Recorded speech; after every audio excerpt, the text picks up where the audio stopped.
ce qu'on sait aujourd'hui sur ce qu'il doit y avoir à l'intérieur de la Terre. Donc première question, comment étudier l'intérieur de la Terre? Trois méthodes vont être abordées. La première, c'est tout bonnement de faire un trou, les forages. Alors le plus grand forage, le plus profond qu'on ait fait, se trouve dans la péninsule de Kola, qui est un petit peu la Scandinavie russe, ici. Et donc c'est un forage qu'on a appelé SG3. Et ce forage est descendu jusqu'à 12 262 mètres de profondeur.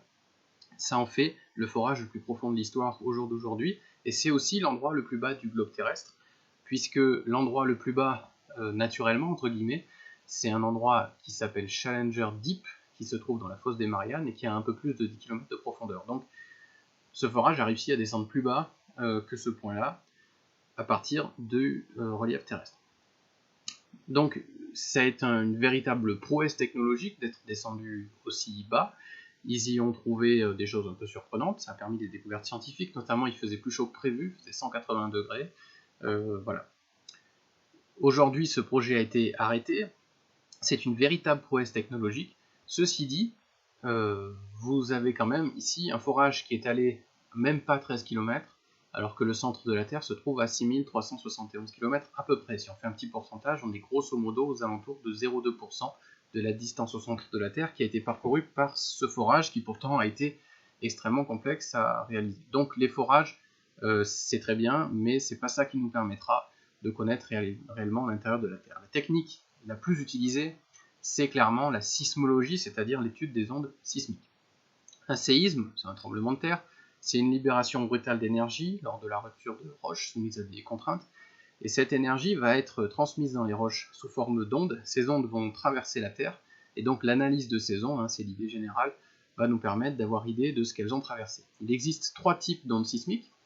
Vous avez d'abord ce qu'on appelle les ondes P, qui sont des ondes en fait de compression, c'est-à-dire que la matière se comprime et se décomprime alternativement, et ces ondes P, on les appelle P parce que c'est les premières qui arrivent, c'est les plus rapides, qui arrivent et qui sont enregistrées par une station sismique, qui va être à proximité ou pas d'ailleurs, dans le tremblement de terre.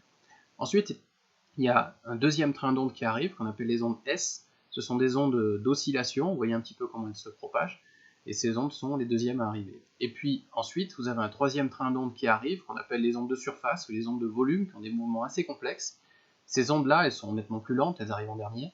Ceci dit, par contre, c'est des mouvements importants, et c'est en général elles qui vont provoquer des dégâts majeurs. Ces trois types d'ondes se propagent donc à partir du foyer du séisme, et vont traverser un petit peu la matière qui est à l'intérieur du globe terrestre jusqu'à arriver dans des points de mesure. Donc on a couvert le globe de stations de mesure et on enregistre en permanence les résultats des trajets des ondes qui sont passées à travers l'intérieur de la Terre. Alors quand les ondes passent à l'intérieur de la Terre, elles vont d'une part pouvoir parfois être accélérées et parfois être ralenties en fonction de là où elles passent. Donc quand elles sont accélérées, du coup elles arrivent un peu plus tôt que prévu, et puis quand elles sont ralenties, elles arrivent un peu plus tard que prévu. Donc ça, c'est une première information cruciale qui va permettre d'avoir une idée un petit peu de ce par quoi elles sont passées. Deuxième chose, c'est qu'elles vont aussi avoir un trajet, je dirais une trajectoire. Et cette trajectoire peut être modifiée, par exemple parce que lorsqu'elles arrivent sur une discontinuité, c'est un changement de milieu. Donc, par exemple, vous pouvez avoir deux roches très différentes en termes de nature, ici et là. Et bien du coup, il va y avoir une partie des ondes qui va être réfléchie, suivant des lois qui sont les lois de Snell-Descartes, qu'on connaît bien. Et donc, vous avez aussi le trajet des ondes qui est en soi une information importante. Il y a aussi une onde qui peut être parfois réfractée quand on est à une interface entre deux milieux, c'est-à-dire que l'onde arrive avec une certaine trajectoire, un certain angle, et si le milieu change, elle va changer d'angle au niveau de sa propagation. Là encore, c'est des lois au niveau de la détermination des angles qu'on connaît, qui sont en fonction justement du milieu. Donc c'est quelque chose d'intéressant. Alors ces phénomènes de réflexion et de réfraction, en fait, on les connaît aussi dans d'autres domaines, comme dans le domaine de l'optique. Et en l'occurrence, vous voyez ici, la lumière a été réfléchie sur la surface de l'eau, vous avez une interface entre l'air et l'eau, et vous avez un phénomène de réflexion. Vous avez ici un phénomène de réfraction, puisque vous voyez que ce pinceau n'apparaît pas comme il est réellement, puisque vous avez ici une interface entre l'eau et l'air, avec un phénomène de réfraction de la lumière. Ça, c'est quelque chose qu'on voit bien à la rivière. Si vous voulez, par exemple, tirer avec une sarbacane sur un poisson, vous avez la position apparente du poisson, mais en fait il n'est pas là, puisque le trajet de la lumière est réfracté à l'interface RO, et vous avez la position réelle du poisson qui se trouve ici.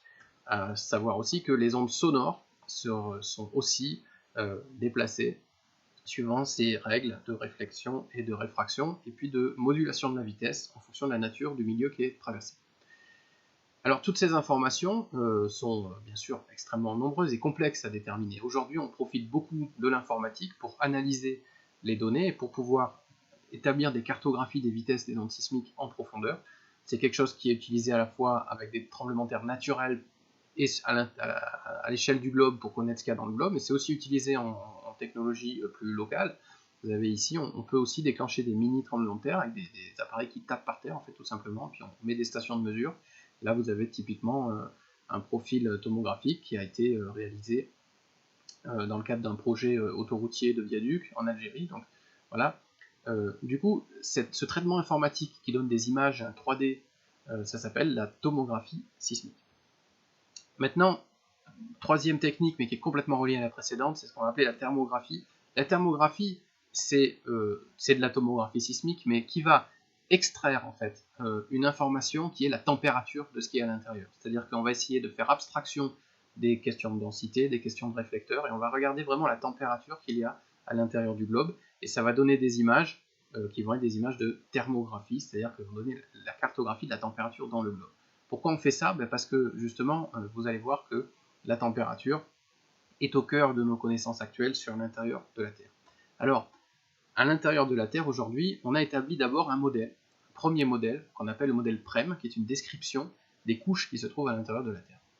En fait, quand on fait par exemple de la thermographie, on s'aperçoit que souvent, vous avez un gradient très régulier, avec plus on est profond, plus c'est chaud, voilà. Donc on a quelque chose d'assez régulier qui a permis d'établir un premier modèle, ce qu'on appelle le Preliminary Earth Model, donc le modèle de Terre préliminaire. Ce modèle, il est représenté par ce graphique avec les deux principales ondes et leur vitesse à l'intérieur de la Terre depuis la surface 0 jusqu'à 6471 km à l'intérieur de la Terre. Donc cette fois, on a une méthode qui nous permet vraiment d'aller capter de l'info jusqu'au centre de la Terre. J'attire premièrement votre attention sur le fait que vous voyez que les ondes S, à un endroit entre 2900 km de profondeur et 5000 et des poussières, les ondes S sont absentes. Alors en fait, il faut savoir que les ondes S ne se propagent pas dans les liquides. Et donc déjà, c'est une première information, on a clairement une couche liquide ici à l'intérieur de la Terre. Dit autrement, vous voyez aussi qu'on voit que l'immense majorité de la Terre est solide. Ça, c'est une donnée qu'on sait depuis très longtemps et qu'il faut bien garder en tête. L'immense majorité de la Terre est solide. Alors, la deuxième information sur cette zone, c'est que cette partie liquide, qui est en fait le noyau externe, a aussi pour conséquence de créer un réflecteur majeur. Vous voyez que finalement, le grand réflecteur, la grande modification qu'il y a dans la Terre est ici, à 2900 km. Ça, c'est la limite en fait entre le noyau et le manteau. Et cette limite a aussi des conséquences en termes de trajet, puisque vous voyez que si vous avez un tremblement de terre quelque part à la surface du globe, par exemple ici, c'est un modèle de globe avec un noyau, un manteau, voilà. Eh bien, les ondes vont se propager de proche en proche et vont être enregistrées en fait partout sur Terre. Partout, pas tout à fait, puisqu'en fait, il y a une zone qui est par là, ici localisée sur ce modèle entre S2 et S4, une zone qui ne va pas du tout recevoir d'ondes sismiques. C'est ce qu'on appelle la zone d'ombre. Alors, pourquoi? Parce que vous voyez qu'ici, si vous avez une onde qui part en cette direction, bon, elle va aller tout droit jusqu'au point S2. Par contre, dès lors que vous avez une onde qui arrive avec un angle légèrement plus important sur la discontinuité manteau-noyau, et bien à ce moment-là, il y a un phénomène de réfraction, un premier phénomène ici, un deuxième phénomène de réfraction ici, qui va dévier les ondes et qui fait que du coup, ce tremblement de terre ne va pas du tout être capté, et encore moins ressenti, entre S2 et S4. Donc ça, c'est lié, voilà, c'est avec la zone d'ombre, c'est comme ça qu'on sait qu'il y a un noyau terrestre et qu'on sait aussi qu'il y a une partie liquide. Si on continue à regarder un petit peu interpréter ce modèle, on voit donc le noyau interne qui est bien solide, qui fait discontinuité avec le noyau externe. Ensuite, on a le manteau. Et dans ce manteau, on peut voir aussi quand même qu'il y a ici une rupture qui fait la différence entre le manteau inférieur et le manteau supérieur. On voit ensuite qu'on a aussi une limite ici, qui est la limite en fait entre la lithosphère qui est au-dessus et la sténosphère qui est une partie du manteau supérieur. Et puis, alors c'est dans l'épaisseur du trait, vous ne voyez pas très bien, mais il y a encore une discontinuité qui en fait a été la première découverte au début du XXe siècle, ici, vous voyez que les ondes P, en fait, elles passent de 8, grosso modo, à 6 km par seconde, donc c'est une grosse discontinuité aussi. C'est ce qu'on appelle la discontinuité de Morovitchik, qui concerne aussi les ondes S, du nom de celui qui l'a découverte au début du XXe siècle, et ça, c'est la base d'écroute. Donc on a cette discontinuité à peu près à 30 km sous les continents et à 7 km sous les océans. Donc c'est évidemment 30 ou 7 km, vu l'échelle, c'est extrêmement écrasé à cet endroit-là. Donc voilà, ce modèle croûte, manteau, noyau, c'est ce qu'on appelle le modèle PREM. Et ce modèle PREM a permis de faire ce genre de graphique, ce genre de représentation, de schéma de l'intérieur de la Terre. Vous avez la croûte continentale, la croûte océanique, le manteau lithosphérique qui, avec les croûtes, constitue la lithosphère, donc soit océanique, soit continentale. Le Moho, qui date, dont la découverte date du XXe siècle. Alors, on dit Moho pour simplifier, parce que sinon le monsieur s'appelait Mohorovicic. Et puis en dessous, donc le reste du manteau supérieur. Et si on prend un peu plus de recul, on a le manteau supérieur, le manteau inférieur, le noyau externe liquide, le noyau interne solide. Bon, tout est solide sauf le noyau externe. Voilà. Petit focus aussi sur une petite couche un petit peu molle et très légèrement fondue, quelques pourcents de matériel fondu, qui se trouve à la base de la lithosphère. Et on y reviendra, mais cette partie-là, elle fait un peu savonnette et elle fait que au-dessus, la lithosphère est découpée en plaques qui peuvent un petit peu glisser là-dessus, parce qu'il y a un découplage grâce au fait que c'est un petit peu savonnette, on va dire, cette affaire. Voilà, donc ça c'est la structure interne du globe issue du modèle PREM. Alors ce modèle PREM, comme je vous l'ai montré, il marche assez bien, on voit ces variations. Ceci dit, il ne fonctionne pas partout. C'est-à-dire qu'il y a des endroits où on retrouve des choses qui ne correspondent pas vraiment à ce modèle de couche concentrique. Alors, par exemple, si je fais une coupe de tomographie sismique sur l'Islande, j'ai ici clairement une anomalie de vitesse négative importante. Ça veut dire que les ondes vont moins vite. En général, ça c'est associé à la présence de matériel chaud. En fait, ici, sous l'Islande, vous avez clairement du matériel chaud qui est enraciné comme ça, qui monte. Et donc, ça fait que dans cette zone-là, au sens strict, le modèle PREM ne peut pas être appliqué tel que je viens de le décrire. Avec il y a quelque chose qui fait varier un petit peu les couches. De la même façon, je vais ici sur les Antilles, j'ai l'inverse, j'ai qui s'enracine comme ça un peu en biais, une anomalie de vitesse positive, ce qui veut plutôt dire qu'il y a du matériel froid. En fait, on a ici une zone où il y a du matériel froid qui descend dans les profondeurs de la Terre. Là aussi, il va y avoir des écarts à ce modèle concentrique, et ces écarts sont reliés avec la question de la température, c'est pour ça que j'insistais un peu sur la notion de thermographie. Alors, en fait, il y a des matériels chauds qui montent, du matériel froid qui descend dans le volume de la Terre, et ça, c'est ce qu'on appelle un transfert thermique. C'est-à-dire que vous allez avoir de la température, de l'énergie thermique qui va se déplacer, grosso modo, d'une zone chaude vers une zone froide, ou d'une zone froide vers une zone chaude. Il faut savoir que d'un point de vue général, les transferts thermiques peuvent être réalisés par trois phénomènes. Et c'est bien matérialisé ici par cette scène où on imagine un feu, une casserole, quelqu'un qui tient la casserole.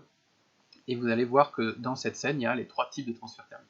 D'abord, vous avez le feu. Quand le feu est bien chaud, qu'il y a des braises, vous savez, si on a froid, on peut approcher la paume des mains et on sent la chaleur qui vient sur la surface de nos mains, c'est très agréable. En fait, ça, c'est un mode de transfert thermique qu'on appelle le rayonnement ou la radiation. Et ce phénomène-là, par rayonnement, c'est aussi comme ça que le Soleil chauffe la surface de la Terre. La caractéristique du rayonnement, c'est que ça chauffe une surface sans chauffer le fluide ou le vide, d'ailleurs, plus ou moins, qui se trouve entre les deux. C'est-à-dire que le Soleil chauffe la surface terrestre sans chauffer tout ce qu'il y a entre les deux.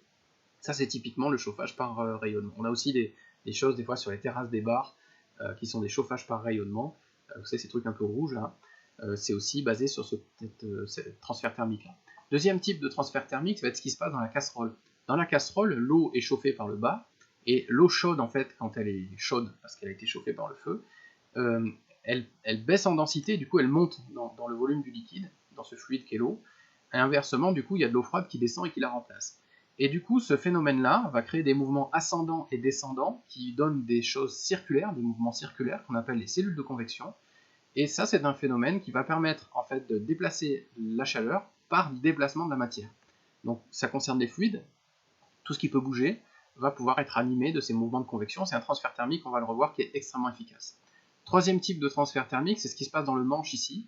Vous avez la personne qui tient le manche. Le manche, lui, c'est un solide qui ne peut pas bouger à l'échelle de l'expérience. Et donc du coup, le bout ici qui est branché sur la casserole, qui est fixé sur la casserole, va chauffer. Et la chaleur va passer par le manche petit à petit, de proche en proche, de molécule en molécule, et pourra éventuellement finir par bien réchauffer quand même, voire brûler la personne au niveau de sa main. Alors ce phénomène très lent de transfert thermique par les molécules de proche en proche, sans que les molécules ne bougent, donc il n'y a pas de mouvement de matière, c'est ce qu'on appelle la conduction. Donc convection, conduction et radiation, c'est les trois méthodes qui permettent à de l'énergie thermique de passer d'un endroit qui est chaud à un endroit qui est froid. À l'intérieur de la Terre n'étant pas creuse, il n'y a pas de rayonnement, donc on va se focaliser sur la conduction et la convection, qui sont des phénomènes à l'œuvre à l'intérieur de la Terre. Pour ce faire, on fait une petite expérience très simple, on prend un récipient d'eau, et on met un thermomètre en bas et un thermomètre en haut du récipient. Ensuite, on va pouvoir chauffer l'eau, et on va faire deux modalités expérimentales, soit on chauffe l'eau par en bas, avec une résistance qu'on met en bas, soit on chauffe l'eau par en haut, avec une résistance qu'on met en haut. Quand on fait cette petite expérience, on obtient les résultats suivants. Donc dans ce graphique, c'est la situation dans laquelle on a chauffé l'eau par en haut. Et quand on chauffe l'eau par en haut, on voit que la température de l'eau monte rapidement en haut. Et donc on a de l'eau qui atteint les 100 degrés, donc on a de l'eau qui est carrément à ébullition en surface. Par contre, on observe que le thermomètre qui est placé en bas, lui, il n'a pratiquement pas bougé. Donc on voit que le transfert thermique, à cette occasion-là, il est fait par conduction, parce que en fait, l'eau chaude monte, donc l'eau chaude qui est chauffée en haut, elle est déjà en haut, elle ne va pas descendre. Donc du coup, les molécules d'eau se chauffent par conduction, c'est-à-dire de proche en proche, il n'y a pas de mouvement d'eau, il n'y a pas de mouvement de convection. On voit que le transfert thermique par conduction, il n'est pas efficace. Il est peu efficace parce que du coup, vous avez une eau à échelle de 10 ou 15 cm, vous pouvez avoir une eau qui est à 20 degrés et à côté une eau qui est à 100 degrés au-dessus. Donc ça montre que l'énergie ne passe pas très bien par conduction, et donc ça provoque un écart thermique, qu'on appelle un gradient thermique, très fort entre le haut et le bas, et cet écart thermique, c'est ce qu'on appelle le gradient thermique. Deuxième situation, si on chauffe par en bas, là c'est tout à fait différent. Quand on chauffe par en bas, comme je vous le disais tout à l'heure, l'eau chaude monte, et elle est remplacée par de l'eau froide qui vient se réchauffer à son tour, et là cette fois on voit des résultats très différents, parce que quand on allume la résistance du bas et pas celle du haut, on voit que la température au fond et en surface est pratiquement identique. Donc on a un transfert thermique qui est très efficace, et on a un gradient thermique entre le haut et le bas qui est très faible, très peu de différence. Pourquoi? Ça veut dire que la matière est brassée. Alors ces deux petits modèles vont être très intéressants pour nous permettre d'analyser et de comprendre ce qui se passe dans la Terre. Donc par la thermographie sismique, on a pu établir la température à l'intérieur de la Terre. Alors forcément, plus on est profond et moins on est sûr de nous. C'est pour ça que vous avez ici une courbe de température en fonction de la profondeur qui s'élargit, parce qu'on a installé une notion d'incertitude, et donc dans les profondeurs, on n'est pas sûr de nous, on est moins sûr de nous, donc on a mis une barre d'incertitude importante. Ceci dit, on voit bien que plus on est profond, plus il fait chaud, premièrement, et deuxièmement, on voit bien aussi que la température varie de façon assez différente suivant les endroits. C'est-à-dire qu'il y a des endroits où la température augmente brutalement, et c'est le cas près de la surface, et on l'a vu dans le forage Kola, dans la péninsule de Kola, où ils ont trouvé à 12 km 180 degrés. Donc la température parfois augmente très fort avec la profondeur. Et puis il y a d'autres endroits, et notamment je vais faire un focus ici sur ce manteau inférieur, on voit que finalement, sur plusieurs milliers de kilomètres, la température augmente pas tant que ça. Et donc ça donne deux situations très différentes qu'on va pouvoir interpréter grâce à l'expérience précédente. A savoir que ici, en surface, si dans la lithosphère la température augmente très fortement en fonction de la profondeur, qu'on a un très fort gradient géothermique, à ce moment-là, ça veut dire qu'en réalité, le transfert thermique n'est pas efficace, ça veut dire qu'il y a de la conduction, ça veut dire qu'il n'y a pas de mouvement de matière. Et effectivement, la lithosphère, la croûte, ce sont des couches qui ne sont pas animées de mouvement à l'intérieur d'elles-mêmes, c'est des croûtes rigides qui ne contiennent pas de conduction et de convection, et donc du coup qui ne produisent pas de convection, donc du coup la température augmente fortement. A l'inverse, il y a des grandes zones, comme ici, où en fait, le manteau inférieur est agité, entre guillemets, de mouvements de convection. Alors c'est un manteau solide, donc c'est des mouvements qui sont extrêmement lents, on parle de mouvements en centimètres par an, mais ça bouge légèrement, et à échelle de la vie de la Terre qui a plusieurs milliards d'années, quelques centimètres par an, ça permet un brassage, et donc vous avez un gradient thermique qui est finalement assez faible, parce que la chaleur du bas monte en haut, et le froid du haut descend en bas, et ça permet comme ça, ces mouvements de matière, d'avoir de la convection. Du coup, ça nous permet, par exemple, de bien individualiser croûte, manteau, noyau, et de remarquer, par exemple, ici, un gradient thermique très fort entre le noyau et le manteau. Ça veut dire quoi? Ça veut dire qu'il n'y a pas de convection entre le manteau et le noyau. Ça veut dire que c'est deux couches qui, sans doute, ne se mélangent pas, ou alors très très peu. Et là, je trouve ça assez incroyable, parce que vous voyez qu'ici, finalement, on est à 2900 km de profondeur, dans quelque chose qui est totalement hors d'atteinte, on n'ira jamais à cet endroit-là. Pourtant, on peut conjecturer et penser qu'il n'y a pas de mélange de matière entre manteau ou noyau, ou en tout cas de façon marginale. Et tout ça, au fond, ce que je trouve assez incroyable, c'est que si on dit ça, c'est par rapport à des expériences avec un bac et de l'eau et deux thermomètres. Donc voilà, je m'extasie un petit peu sur les prouesses de nos conjectures. Voilà, grâce à ces informations, grâce à ces astuces, on peut essayer d'imaginer un certain nombre d'informations sur l'intérieur de la Terre. Évidemment, c'est un accès qui est très indirect, donc on n'est pas sûr de nous, mais on a donc, pour résumer, ce modèle PREM qui nous donne des couches, avec certaines informations sur ces couches, et puis des écarts au modèle PREM qui sont liés à des mouvements thermiques, avec des zones dynamiques où de la masse froide descend dans les profondeurs de la Terre, comme vous voyez ici, puis des zones dynamiques aussi, où vous avez de la masse chaude qui a tendance à monter. Voilà. Donc le détail de ces mouvements sera étudié dans les chapitres suivants. Je vous remercie de votre attention.